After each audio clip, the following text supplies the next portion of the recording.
बच्चों, कैसे हैं आप सब? आशा करती हूँ आप सब अच्छे होंगे, स्वस्थ होंगे। स्वागत है आपका इस कक्षा में। आइए आज हम पढ़ते हैं हिंदी व्याकरण का पाठ 12 विशेषण।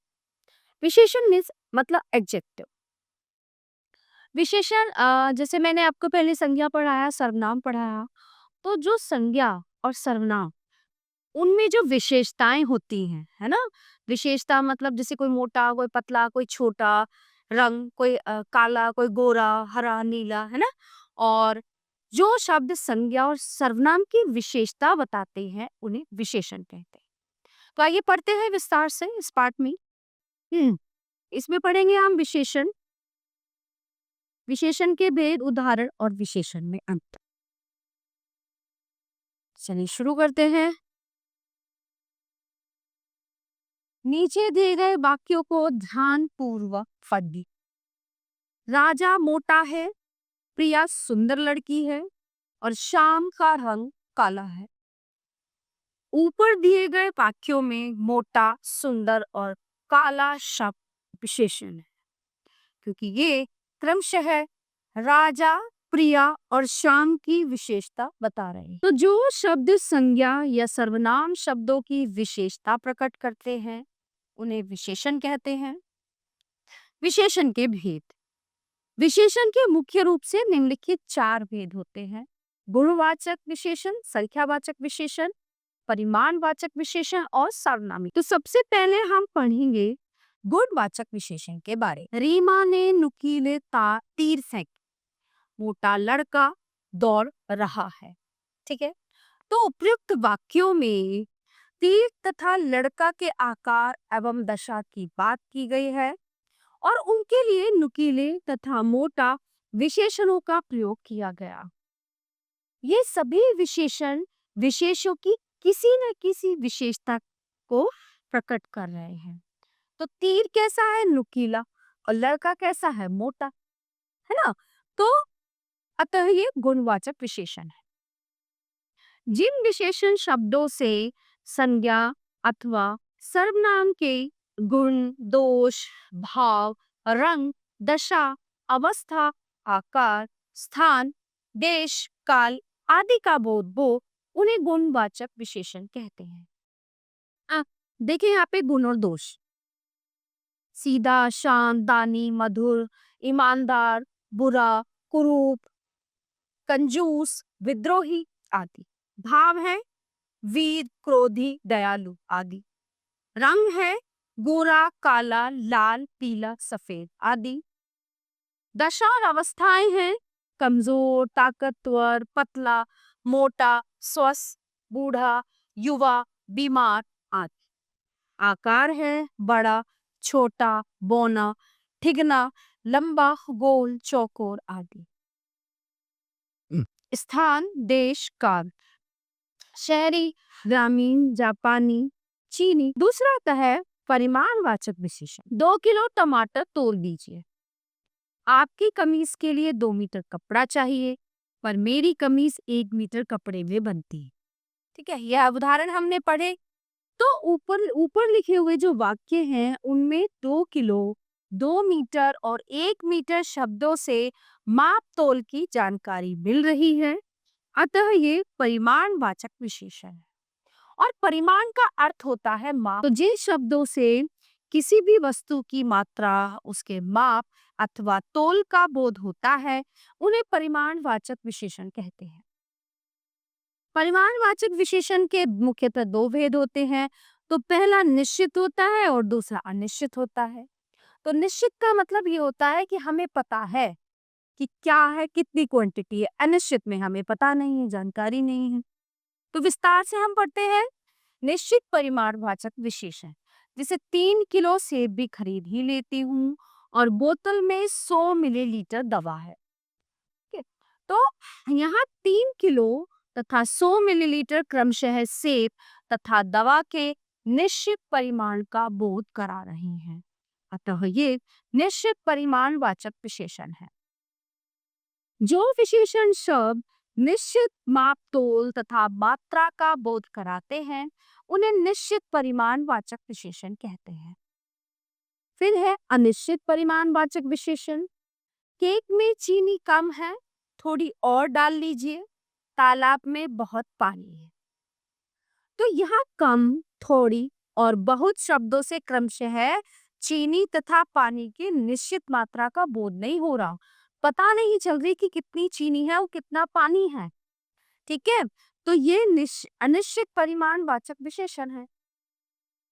जो विशेषण शब्द अनिश्चित माप, तोल या मात्रा का बोध कराते हैं, उन्हें अनिश्चित परिमाण वाचक विशेषण कहते हैं। नंबर तीसरा है हमारा संख्यावाचक। तुम कितने साल के हो या वर्ष के हो? मैं 12 वर्ष का हूँ। कक्षा में 40 विद्यार्थी हैं, आज 4 विद्यार्थी नहीं आए। तो उपयुक्त वाक्यों में 12, 40 तथा 4 संख्यावाचक विशेषण हैं, क्योंकि ये वर्ष तथा विद्यार्थियों की संख्या का बोध करा रही हैं। जिन विशेषण शब्दों से संज्ञा या सर्वनाम की संख्या का बोध हो, उन्हें संख्यावाचक विशेषण कहते हैं। संख्यावाचक विशेषण के स्थान, प्राणी अथवा वस्तुओं को हम गिन सकते हैं और संख्यावाचक विशेषण के मुख्यतः 2 भेद हैं। पहला निश्चित संख्यावाचक विशेषण और दूसरा अनिश्चित संख्यावाचक। निश्चित संख्यावाचक विशेषण, ओ बेंच पर तो 2 व्यक्ति बैठे हैं, हमने 5 गमलों में पानी डाल दी। तो उपयुक्त वाक्यों में 2 तथा 5 शब्द व्यक्तियों तथा गमलों की निश्चित संख्या का बोध करा रहे, अतः ये निश्चित संख्यावाचक विशेषण है। ठीक है, जो विशेषण शब्द संज्ञा या सर्वनाम की निश्चित संख्या का बोध कराते हैं, उन्हें निश्चित संख्यावाचक विशेषण कहते हैं। फिर आता है अनिश्चित। एज यूजुअल निश्चित में पता होता है और अनिश्चित में नहीं पता होता। तो तार पर कुछ कपड़े सूख रहे हैं, बेटा आकाश में अनेक तारे हैं, है ना। माँ आकाश में कितने तारे हैं? तो वो कहते हैं बेटा आकाश में अनेक तारे हैं। उपयुक्त वाक्यों में कुछ और अनेक शब्द कपड़ों तथा तारों की निश्चित संख्या का बोध नहीं करा रहे, अतः ये अनिश्चित संख्यावाचक विशेषण है। जिन विशेषण शब्दों से संज्ञा या सर्वनाम की निश्चित संख्या का बोध न हो, उन्हें अनिश्चित संख्यावाचक विशेषण कहते हैं। सार्वनामिक विशेषण, ये कपड़े मैंने धोए थे, अच्छा उस अस्पताल में अच्छा इलाज होता है। तो उपयुक्त वाक्यों में ये तथा उस सर्वनाम शब्द संज्ञा से पहले आकर उनकी विशेषताएं बता रहे हैं, अतः ये सार्वनामिक विशेषण है। तो जो सर्वनाम शब्द संज्ञाओं से पहले प्रयोग किए जाने पर विशेषण का कार्य करते हैं, उन्हें सार्वनामिक विशेषण कहते हैं। अब बात करते हैं विशेषण। विशेषण जिस शब्द की विशेषता बताता है उसे विशेष्य कहते हैं। जैसे कि काला कुत्ता है और ये फूल लाल है, तो ऊपर दिए गए वाक्यों में काला और लाल शब्द विशेषण है, ठीक है, जबकि कुत्ता और फूल विशेष्य है। तो किसकी विशेषता बताई जा रही है? कुत्ता और फूल की, तो ये विशेष्य है। ठीक है, विशेषणों की तुलना और उनकी अवस्थाएं। तुलना की दृष्टि से विशेषणों की 3 अवस्थाएं हैं। मूलावस्था, इसमें केवल एक व्यक्ति, वस्तु अथवा स्थान की विशेषता बताई जाती है, जैसे लता मंगेशकर का गायन मधुर है। उत्तरावस्था, इसमें एक व्यक्ति, वस्तु या स्थान को दूसरे व्यक्ति, वस्तु या स्थान से अधिक अथवा कम बताया जाता है, जैसे लता मंगेशकर का गायन अन्य गायिकाओं से मधुरतर है, तर का प्रयोग होता है। उत्तमावस्था, इसमें 2 या 2 से अधिक में तुलना करके एक को सबसे अधिक या सबसे कम बताया जाता है, जैसे लता मंगेशकर का गायन मधुरतम है, तम का प्रयोग होता है। नीचे कुछ विशेषण शब्दों की अवस्थाओं के रूप दिए गए हैं। अब देखिए मूलावस्था, उत्तरावस्था और उत्तमावस्था। जैसे मधुर, मधुरतर, मधुरतम, शेष, श्रेष्ठतर, श्रेष्ठतम, कोमल, कोमलतर, कोमलतम, अधिक, अधिकतर, अधिकतम, सुंदर, सुंदरतर, सुंदरतम, लघु, लघुतर, लघुतम, सरल, सरलतर, सरल। विशेषण शब्दों की रचना। तो विशेषण शब्दों की रचना प्राय संज्ञा, सर्वनाम, क्रिया, अव्यय आदि के साथ उपसर्ग प्रत्यय लगाकर की जाती है। संज्ञा से विशेषण बनाना।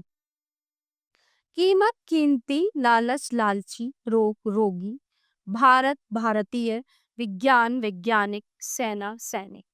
ग्राम ग्रामीण, इतिहास ऐतिहासिक, क्रोध क्रोधी, मास मासिक, गुलाम गुलाबी, राष्ट्र राष्ट्रीय। सर्वनाम से विशेषण बनाना। आप आपसा, मैं मुझसा, यह ऐसा, जो जैसा वह वैसा, और कौन कैसा है।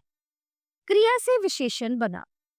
गाना गायक, भूलना भुलक्कड़, खेलना खिलाड़ी, खोलना खुला, तैरना तैराक, पढ़ना पढ़ा। अव्यय से विशेषण बना। नीचे निचला, भीतर भीतरी, बाहर बाहरी, पीछे पिछला, दाएं दायां, आगे अगला। ठीक है, तो आइए देखते हैं इस पार्ट में हमने क्या जाना।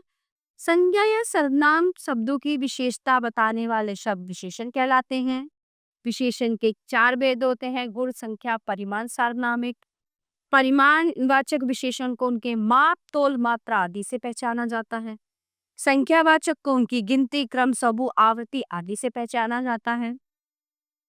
सार्वनामिक विशेषण को संकेतवाचक विशेषण भी कहा जाता है। तुलना की दृष्टि से विशेषणों की 3 अवस्थाएं होती है: मूलावस्था, उत्तरावस्था, उत्तमावस्था। उत्तरावस्था को व्यक्त करने के लिए विशेषण के अंत में तर प्रत्यय जोड़ते हैं, जबकि उत्तमावस्था को व्यक्त करने के लिए विशेषण के अंत में ता प्रत्यय लगाते हैं। प्यारे बच्चों, ये पाठ यूं पे समाप्त होता है। आशा करती हूँ आपको अच्छे से समझ आया होगा। मिलते हैं अगली कक्षा में। धन्यवाद।